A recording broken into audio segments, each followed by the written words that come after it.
Olá, meus irmãos. Como vamos? Boa noite. Estamos aqui reunidos em nome de Jesus, agradecendo a presença desses irmãos tão amigos, tão queridos, que vêm sempre estar conosco, né? Encarnados e desencarnados. Vocês estão conosco. E os desencarnados vêm e pedimos a Jesus que nos envie também bons espíritos para nos auxiliarem nos estudos desta noite.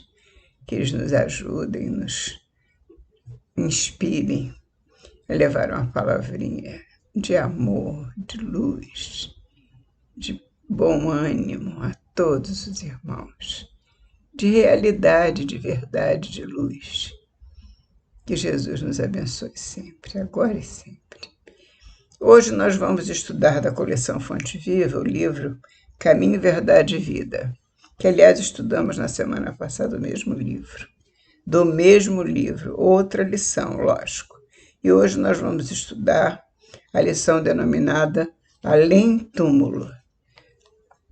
Nós estamos estudando a doutrina espírita, precisamos conhecer as lições que contém o nosso Evangelho, nossos livros da coleção kardeciana, temos os livros dos médiuns, os livros dos espíritos. Precisamos estudar tudo isso e, como estamos na coleção Fonte Viva, precisamos citar algumas coisas que se passam também nos livros citados, né? Porque são importantes para o nosso aprendizado.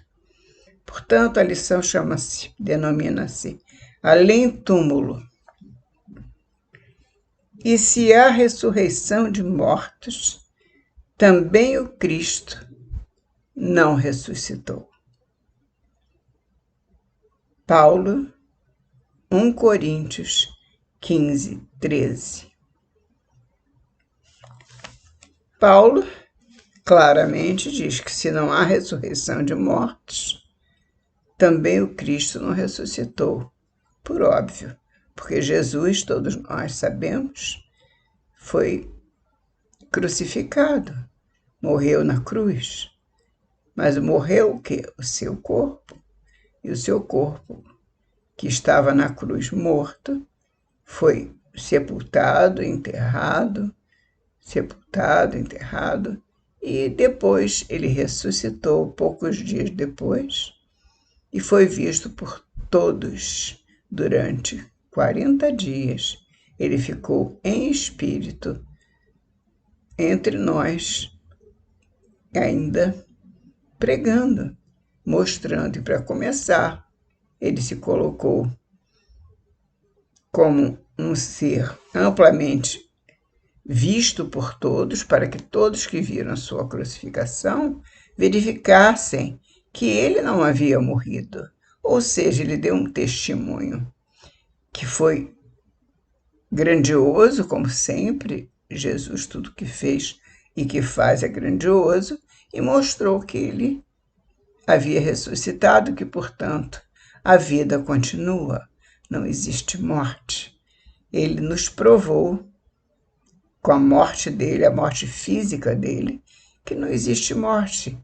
Ele saiu do sepulcro e foi até os companheiros dos dias anteriores, dos seus apóstolos, e chegou até lá e disse: paz seja convosco. Paz. Estejam em paz, porque ele não disse, mas isso está implícito. Eu vivo, eu não morri, porque a morte não existe. Portanto, vamos ver o que Emmanuel tem a nos dizer a respeito deste ensinamento de Paulo, né?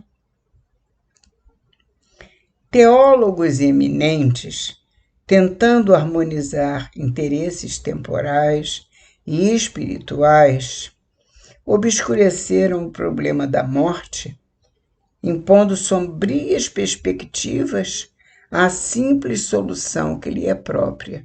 Sim, criaram, né, os teólogos eminentes, por dizer de Emmanuel, colocaram na morte entre aspas, a morte do corpo, sombrias perspectivas, como se não fosse uma coisa normal, natural, como se isso não acontecesse sempre, desde sempre. Acontece desde sempre. E como a morte não existe, nós continuamos vivos, porque da morte sairemos inúmeras vezes, mas da vida jamais sairemos. E isso Emmanuel prova, como Emmanuel diz o que Jesus provou quando ressuscitou perante todos. Mas os teólogos procuram criar teorias mirabolantes. E assim vamos ver o que Emmanuel diz sobre essas teorias mirabolantes. Muitos deles situaram as almas em determinadas zonas de punição ou de expurgo. Então, existem denominações religiosas que dizem que depois da morte do corpo, o espírito fica em zona de punição ou expurgo, como se fossem, prosseguindo, como se fossem absolutos senhores dos elementos indispensáveis à análise definitiva. Então, essas pessoas que os recebem teriam, então, que determinar se eles seriam indispensáveis, teriam necessidade de serem analisados em definitivo, se é que teriam morrido mesmo ou não teriam morrido, enfim, como se fossem absolutos senhores, muitos deles, que situaram as almas em determinadas zonas de punição, ficariam observando se eles eram absolutos senhores dos elementos indispensáveis à análise definitiva. Eles ficavam, muitos deles, situaram as almas, essas pessoas, situavam as almas em determinados locais e ficavam observando se eles, como senhores, ficavam observando se eles poderiam estar nesses locais de punição ou expurgo e se colocavam numa posição, quando eles colocavam esses espíritos que haviam desencarnado nessas zonas, como se essas pessoas que faziam essas teorias, fossem senhores absolutos da análise definitiva. Morreu ou não morreu? Ou seja, sobreviveu ao corpo físico ou não sobreviveu ao corpo físico. Eles ficariam ali analisando. Ou quem sabe, eles já teriam certeza de que não sobreviveu ao corpo físico e teriam que ficar em processo de punição, em processo de expurgo. É uma situação complicada de se explicar porque são teorias religiosas que não se compadecem com a realidade da doutrina espírita. Então, para nós, inclusive, se torna até complicado explicar, porque eu confesso que não consigo compreender muito bem. Declaram outros, diz Emmanuel, que no instante da grande transição, ou seja, do desencarne, submerge-se o homem num sono indefinível até o dia derradeiro consagrado ao juízo final. É outra denominação religiosa que assim pensa, que ao desencarnar, o espírito ficaria numa situação de adormecimento, num sono indefinível até o derradeiro dia consagrado, até o juízo final, que a gente não sabe quando é o juízo final. Então, até o juízo final, eles ficariam dormindo. E iam despertar, possivelmente, com os mesmos corpos que haviam sido enterrados. Possivelmente, porque não tem outra explicação. Se não é o espírito, é o próprio corpo que foi enterrado e que vai despertar um dia no juízo final e sair do sepulcro. E prossegue Emmanuel. Hoje, no entanto, reconhece a inteligência humana que a lógica evoluiu, porque tudo evolui. O nosso objetivo e o objetivo do nosso Pai Maior é a evolução de todos nós, é o progresso, é evoluir sempre. E hoje, no entanto, reconhece a inteligência humana que a lógica evolveu com todas as possibilidades de observação e raciocínio. Não existe como não se chegar à conclusão de que o homem sobrevive através do espírito. E prossegue: ressurreição é vida infinita. Ressurreição é vida para sempre, imortal. Vida é trabalho. Vida é trabalho, júbilo e criação na eternidade. Quando nós passamos do plano físico para o plano espiritual, nós simplesmente mudamos de roupa.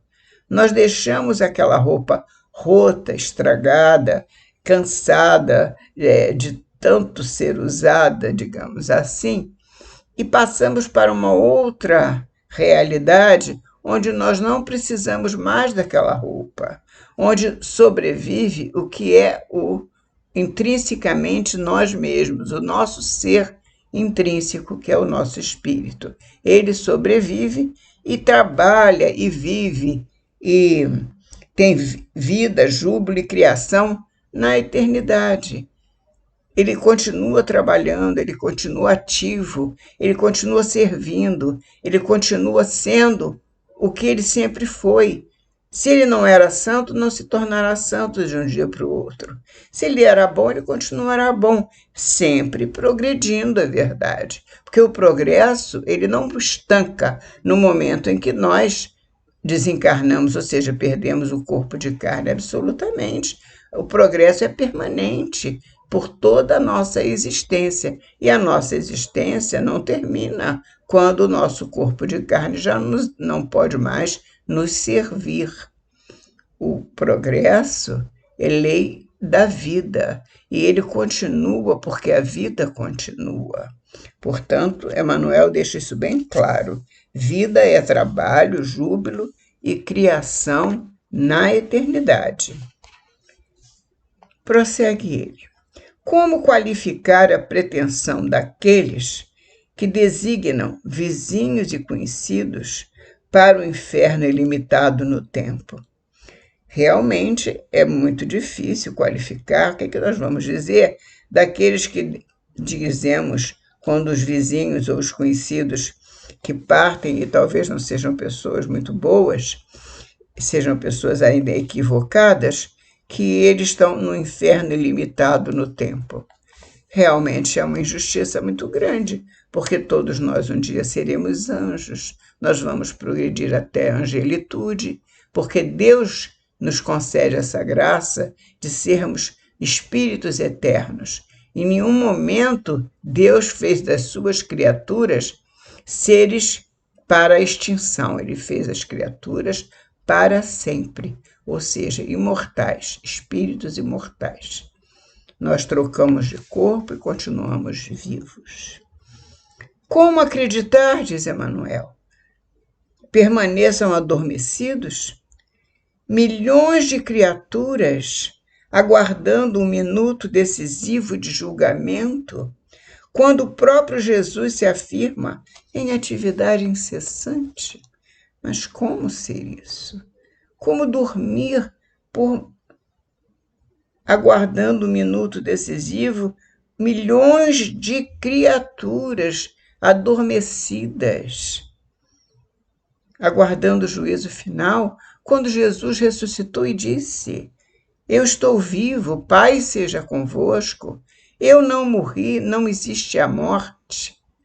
Está nos evangelhos. Jesus ressuscitou. Isso não é invenção da doutrina espírita, simplesmente é a realidade, é a verdade. e a verdade é para ser perpetuada. Jesus afirmou que ele trabalha até hoje e disse: o meu pai trabalha até hoje e eu trabalho também. Como é que milhões de seres vão ficar adormecidos por anos e anos e anos, aguardando o minuto decisivo do julgamento? Isso aí é uma determinada religião que temos entre nós e que entende que é assim que se processa o momento da desencarnação. Os seres vão dormir até o momento do juízo final, como dizem. E essas pessoas que desencarnaram, que são milhares e milhares e milhões, porque morrem, todos nós desencarnamos, não morremos. Então a gente diz: fulano, o meu vizinho ou alguém morreu, mas na verdade ele apenas desencarnou. A informação é dada pela doutrina espírita, porque as outras doutrinas ainda acreditam que a morte existe. Infelizmente, temos que aguardar o momento da evolução, porque a evolução chegará para todos. E prossegue Emmanuel: os argumentos teológicos são respeitáveis. Lógico que são. É o momento da evolução de cada ser. No entanto, não deveremos desprezar a simplicidade da lógica humana. Temos que ver como é tão lógico isso. Desencarnou, perdeu o corpo, mas a vida continuou. É uma longa estrada até chegar ao nosso Pai Celestial, mas é uma só. Sairemos da morte milhões de vezes, mas da vida jamais sairemos. É preciso termos isso bem plantado em nosso ser, em nossa consciência, em nosso entendimento. É preciso entender que o Pai fez criaturas para a imortalidade. E a lógica humana nos prova isso.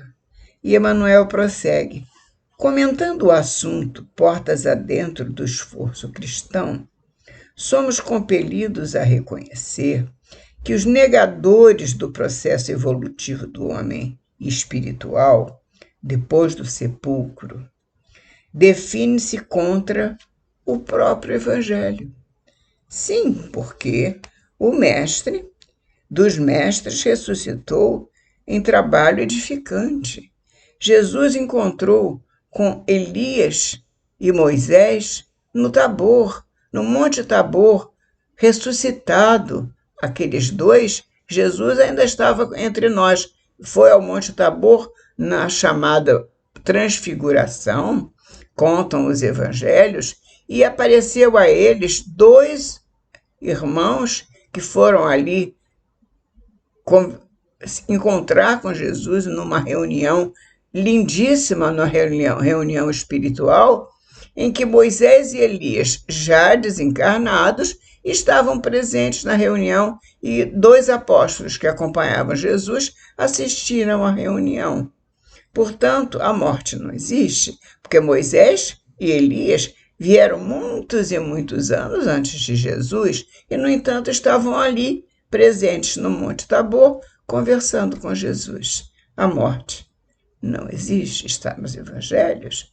Há um momento em que Jesus vai ao Monte Tabor e acontece esse momento, essa passagem conhecidíssima e que nós estamos citando agora, mostrando essa realidade.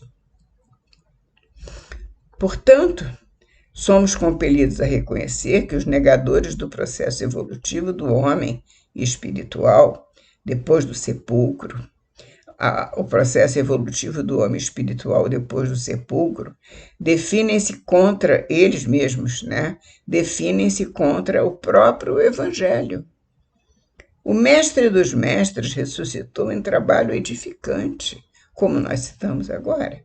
Quem desse modo atravessará o portal da morte para cair em ociosidade incompreensível, ficar dormindo? Somos almas em função de aperfeiçoamento, elevação, progresso, evolução. E além do túmulo, encontramos a continuação do esforço e da vida. Obrigada, Emmanuel. Obrigada, Chico Xavier. Obrigada a nossos amigos espirituais. Obrigada, Jesus. E até a próxima semana, se Deus quiser.